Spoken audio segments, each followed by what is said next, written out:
Vreau bunătate, pace, dreptate, să le vestesc mereu.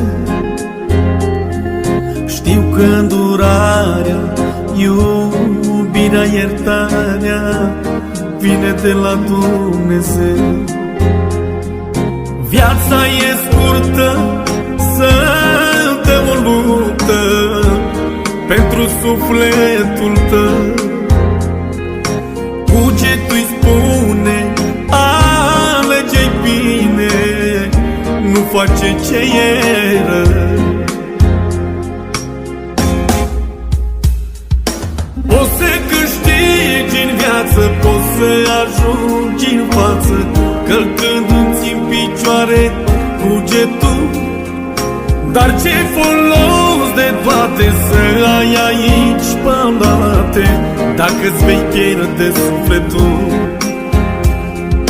Poți să câștigi în viață, poți să ajungi în față, călcându-ți în picioare cugetul.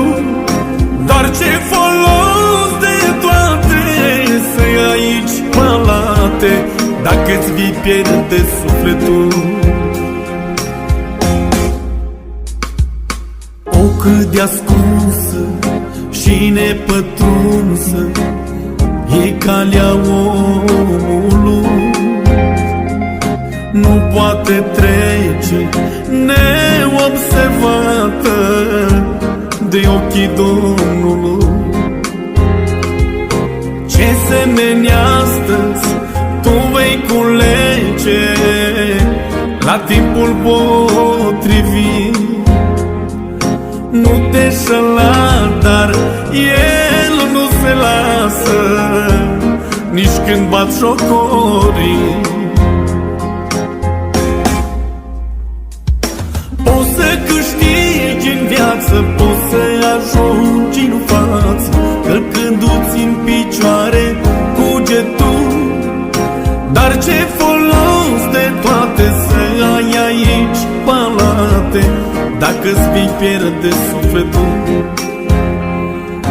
Poți să câștigi în viață, poți să ajungi în față, călcându-ți în picioare cugetul.